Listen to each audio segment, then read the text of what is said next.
आज हम लोग इंट्रोगेटिव पढ़ेंगे। नरेशन में इंट्रोगेटिव सेंटेंसेस को कैसे इनडायरेक्ट बनाते हैं, how we will change direct narration into indirect of interrogative sentences.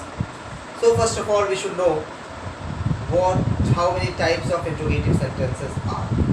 So there are two types of interrogative sentence which we can apparently, just noticing them we can know it.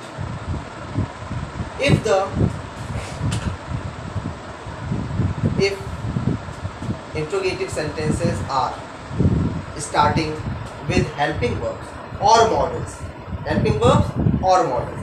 In helping verbs, we mean to say that is, am, are, was, where. Is, am, are, was, where. Has, have, had. Do, does, did.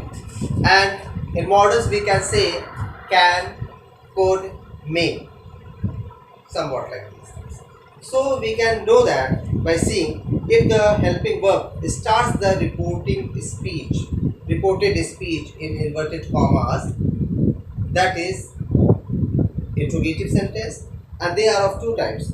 Second starts with WH type. WH means question words. Question words: what, where, which, how, why.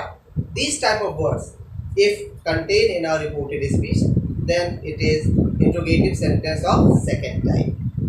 So for solving interrogative sentences are very easy. As usual, you have changed the tense. You have changed the tense and the reporting verbs. So first, just listen and notice.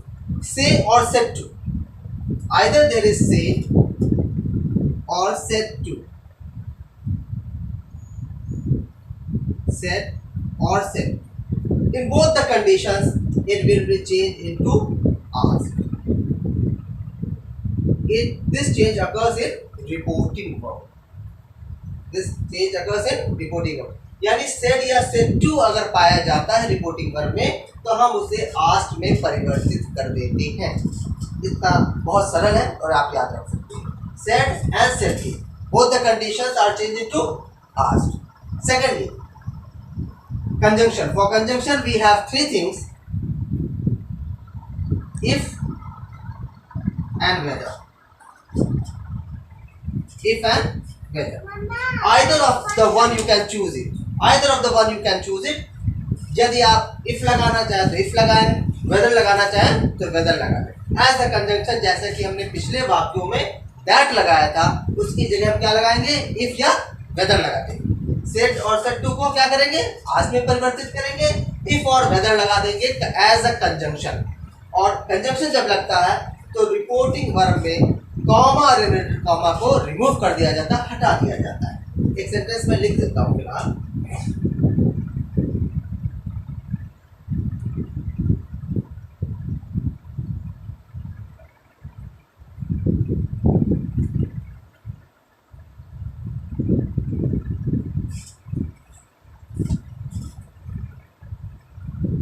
Are you going to market, ये एक बात लिखा हुआ है और इसमें क्या किया हमने? सेट की जगह हमको क्या करना है? आस्क्ड लगाना है। कॉमा इन्वर्टेड कॉमा हटाने के पश्चात हमें इफ या वेदर में से एक सिलेक्ट कर देना है। इसके पश्चात हमें आता है ये कौन सा टेंस है, पहले हमें ये रिकॉग्नाइज करना है कौन सा टेंस है। Are you going to market, this is continuous tense, present continuous. तो प्रेजेंट कंटिन्यूअस जो कि आपको याद होना चाहिए कि present continuous changes into past continuous. तो इसके लिए क्या होगा? हेल्पिंग वर्ब प्रेजेंट से पास्ट में परिवर्तित होगी और वो होगी कर्ता के अनुसार। यू क्या है? सेकंड पर्सन प्रोनाउन है। यू है सेकंड पर्सन प्रोनाउन और ये चेंज होता है रिपोर्टिंग वर्ब के ऑब्जेक्ट के अनुसार। कैसे चेंज होता है? रिपोर्टिंग वर्ब के ऑब्जेक्ट के अनुसार। अगर आप भूल गए हो तो याद रखिए, जो कुछ भी इन्वर्टेड कॉमा के अंदर दिया गया है इसे हम रिपोर्टेड स्पीच है। जो भी इन्वर्टेड कॉमा के अंदर है उसे हम रिपोर्टेड स्पीच कहते हैं। जो कुछ इन्वर्टेड कॉमा के बाहर है उसे हम रिपोर्टिंग वर्ब कहते हैं।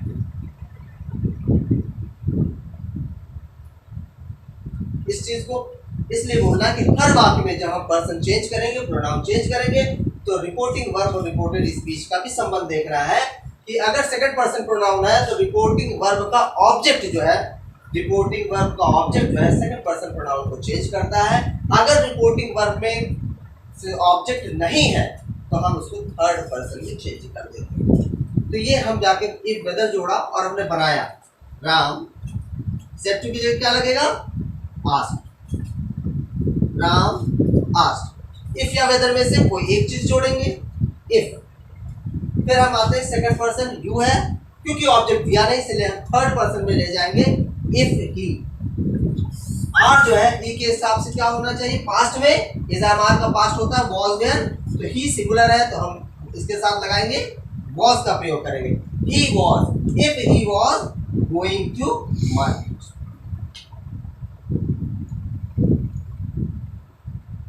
बहुत ही सरल है, एक बार आप पूरा देख सकते हैं इसको।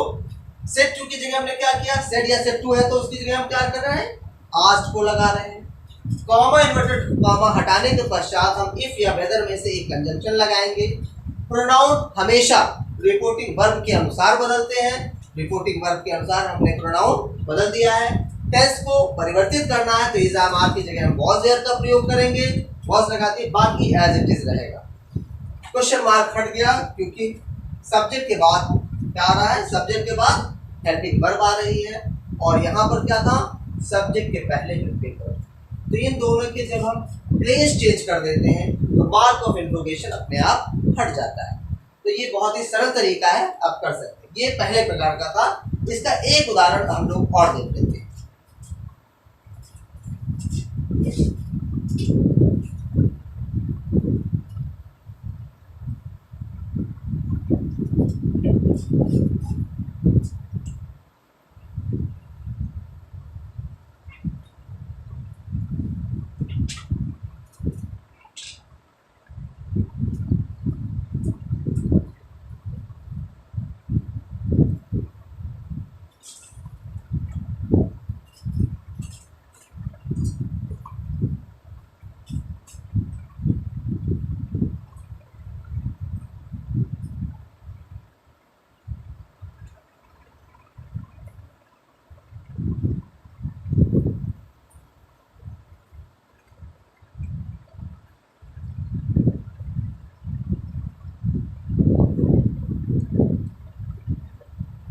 सेकंड सेंटेंस है, are Ram said to me are you doing your homework. पुनः वैसे ही चेंज करेंगे, सेड टू क्या होता है, said to is change into asked, लिख देते हैं हम लोग राम आस्क्ड।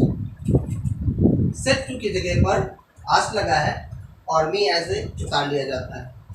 इसके बाद इफ और वेदर में कोई भी एक आप लगा सकते हैं, लगा दिया। इफ यू की जगह चेंज करना है, यू क्या है, सबसे पहले हम जानेंगे कौन सा पर्सन, तो ये सेकंड पर्सन प्रोनाउन है और हमने एक रूल बताया था आपको, SON रूल है।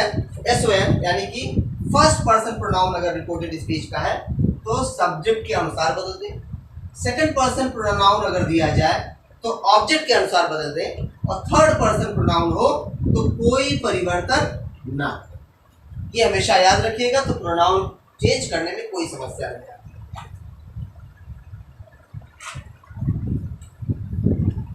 यू जो है चेंज हो जाएगा मी में, मी क्या है, फर्स्ट पर्सन प्रोनाउन, तो फर्स्ट पर्सन प्रोनाउन में क्या होगा, आई बनेगा। Me changes into I. If I was doing, if I was doing my homework,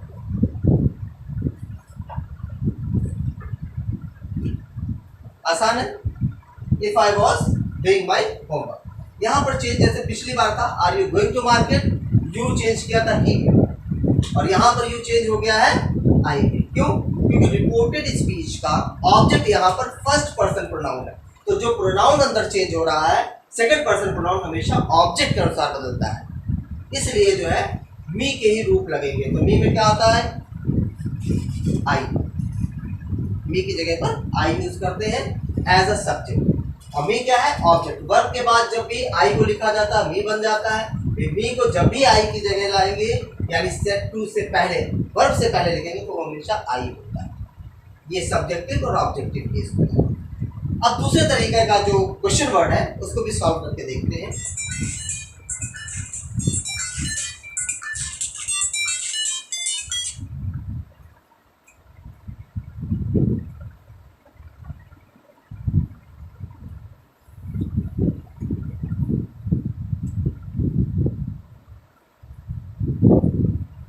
second sentence है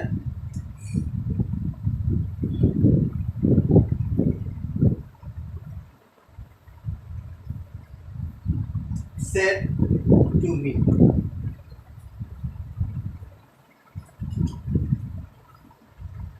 Where are you going?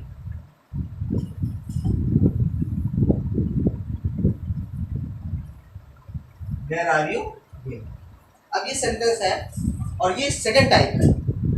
Where are you going? WH जो भी word WH से अगर किसी प्रश्नवाचक वाक्य का प्रारंभ होता है उसे हम WH टाइप सेंटेंस कहते हैं और इसका कंजंक्शन बदल जाता है, इसीलिए इसे ध्यान से अलग से पढ़ना होता है।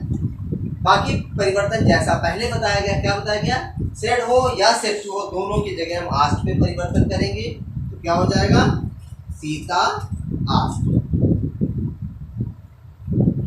मी। कंजंक्शन इफ और वेदर किसमें लगाते थे, हेल्पिंग वर्ब से शुरू हुए वाक्य। अब इसमें क्या करना है, वेयर लगाना है। क्या लिखेंगे, where.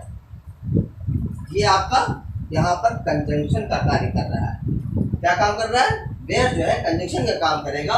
Sita asked me where you going लिखा है तो यू क्या है, सेकंड पर्सन प्रोनाउन है, changes according to the first person object of a reporting verb. तो where I was going, where I was going. ध्यान में आता होगा ये क्वेश्चन मार्क कैसे होता है। तो ये जो हेल्पिंग वर्ब से पहले किसी भी सब्जेक्ट से पहले अगर हेल्पिंग वर्ब लगता है तो मार्क ऑफ इंटरोगेशन बनता है, यानी क्वेश्चन मार्क बन जाता है। और वही हेल्पिंग वर्ब को अगर हम सब्जेक्ट के बाद लिख देते हैं, सब्जेक्ट के बाद लिख देते हैं तो क्वेश्चन मार्क हट जाता है। तो इस तरह से दूसरे तरीके, इसका भी एक एग्जाम्पल और देख लेते हैं।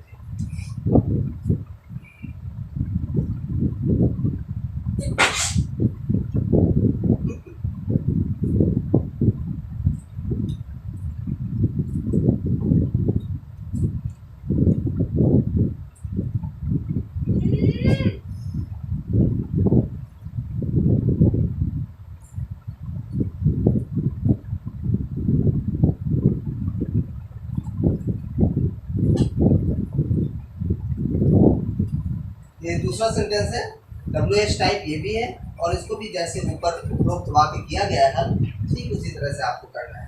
सेड टू किस में बदलता है, आस्क्ड में बदलता है। तो क्या हो जाएगा, father asked me, father asked me what